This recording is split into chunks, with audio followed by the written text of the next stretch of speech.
How to clean other storage in Android. So depending upon your Android devices, you just have to open the settings on the settings page. You just have to find out the storage. On my Android device, here I need to open about device, and on this about device here I can find out the storage.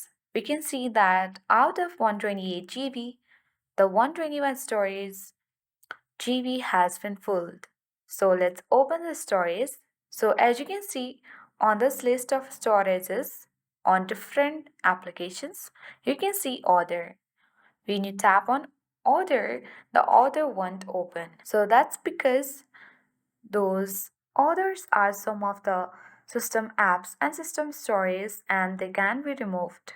Those other apps or software can be removed because it's necessary to run your Android phone smoothly.